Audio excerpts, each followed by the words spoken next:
Hi, and welcome to another episode of Hot Takes with me, the Silver Fox. Sadiq Khan is an absolute moron, but he's a dangerous moron. His latest wheeze is to introduce pay per mile or pay per minute for drivers in the capital. And we're talking the whole of Greater London. And it doesn't matter what your car is, you will pay. You could have the world's cleanest car. It doesn't matter. He needs money and he wants money. So he's going to charge you for every mile you travel or every minute you travel in the city. Oh, and it isn't a set price. If you go at a busy time, you pay more. And if you own an older car, you pay more. And since poorer people tend to own older cars, he's basically taxing poor people more than rich people. How progressive for a Labour mayor. Anyway, we'll take a look at this article and see why it looks like Sadiq Khan may just have announced the end of his mayorship, because I can't see anyone voting for him if he tries to bring this one in. Here goes.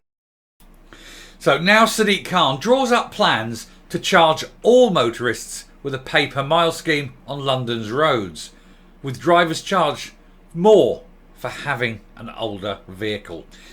Quite clearly, income discrimination aimed at keeping the poor down. If you're poor, I want more of your money. If you're rich, I want less of your money. And he's a Labour mayor.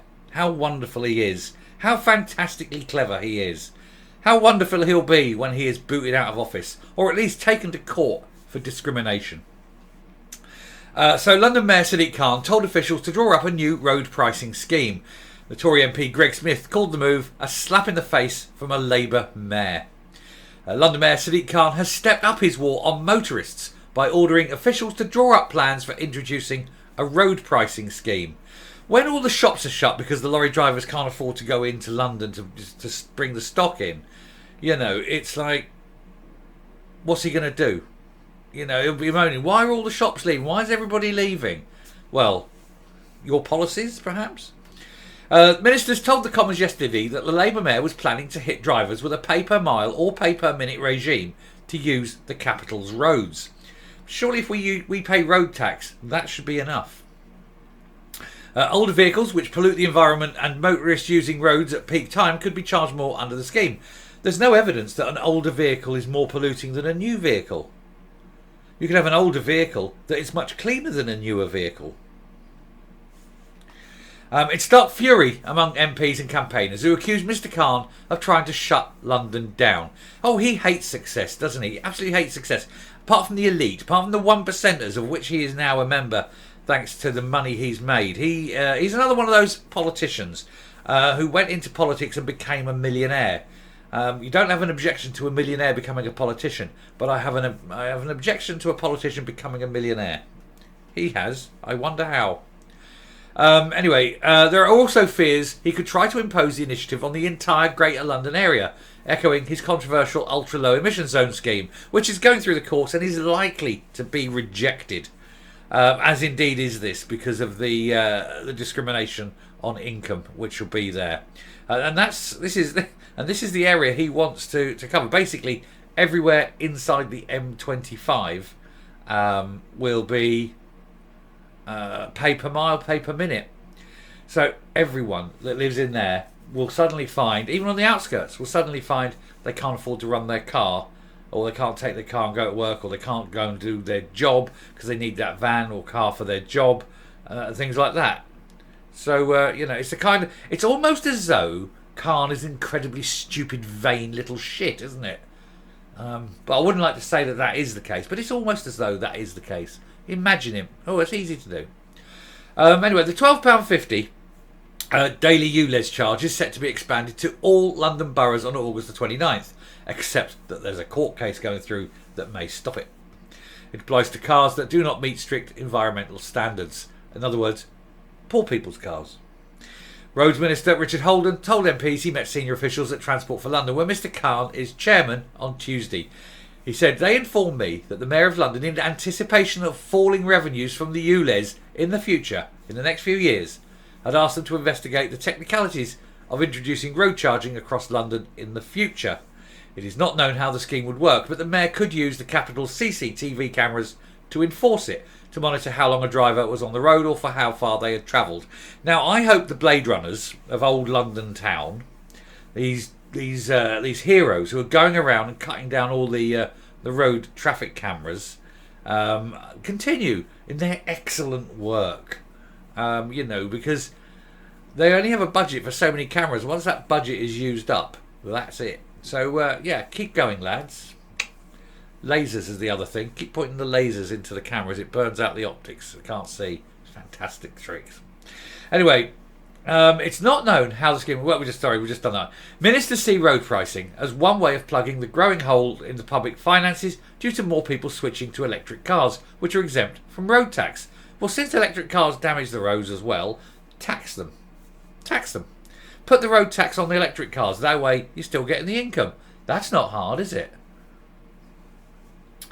Pure electric cars don't run on petrol or diesel. No, but they run on oil and gas, don't they? They run on coal. Don't know why you say they don't. They don't run on rainbows, you know. Road tax and fuel duty are worth more than 30 billion to the Treasury each year. That's simple. You just put a charge on the electric that goes through a charge point to the car. You know, they pay a higher rate of electricity. That goes into the central funds. There you go. Simple, isn't it? Tory MP Greg Smith says, I think we do have to have a debate in this country about how, when petrol and diesel is no more, you fill the shortfall from motoring taxes. Petrol and diesel will be here for a long time. Nobody has worked out yet what to do with the petrol and the diesel. What do you do with it? It's still going to be cracked. When you're refining the oil, it's still going to be cracked. You're going to have a load of it. You're going to have all this petrol and you can't store it, because that's very dangerous, explosive, you know, and you can't just let it evaporate into the atmosphere, because that is even worse for the atmosphere than burning it. You've got to find some use for it. Now, if only there was something we could do with petrol that would, you know, provide us with energy somehow. Morons, aren't they? Anyway, for Sadiq, he carried on, Tony, this is Greg Smith, he said, for Sadiq Khan to try and do it unilaterally without Treasury involvement, when there's still full throttle fuel duty, vehicle excise duty and his own ULEZ and congestion charges in place, it's yet another slap in the face from a Labour mayor. He's doing his best to shut London down. He hates cars. He absolutely hates cars. And he hates poor people. He doesn't want poor people to travel. He wants the centre of London to be for the rich, the elite, of which he is part. And he doesn't want those poor people getting in the way and spoiling his day. He's just a dick, isn't he? He's a dick in a cheap suit. Look at him, smug little dwarf. He is. He's only about 4'3". Tiny, tiny man. Massive, massive ego. And he thinks he's going to get elected again. Try this one, sunshine. You put this in. Haha, you're out. And I'm coming up. Sadiq Khan, the Labour mayor, is like all socialists before him. He likes to spend other people's money until it runs out. And then he struggles. He doesn't know how else to raise money, so he keeps inventing new schemes in order to tax people, thinking that he'll make life better by having them pay all their money to him. If he'd just leave them alone, life would be much better. They'd be able to sort out their own problems. But no, not the micromanaging midget. So he has to interfere again. He knows he's screwed. He knows he's brought all these things in. We're going to bring in this ULEZ. Well, he's cleaned all the roads. And so what happens? Everyone's gone and bought these clean cars and he's getting no money from the ULEZ scheme. Oh, that's no good then. We'll have to think of another way of making money so that I can keep spending it on my vanity projects that do no good whatsoever. What an obnoxious little tit. The great thing though is, come the next election, he'll be out. People won't stand for this nonsense. It is utterly bonkers. And I shall stop there. Thank you very much for watching. If you like what you see in here on the channel, please hit that subscribe button. Please ring the bell, leave a like, leave a comment, please share the video. And until next time, stay safe, stay well, and always take the train if you go out to London, because you don't want to be paying him £12.50. Sod him, horrible little shit. Bye.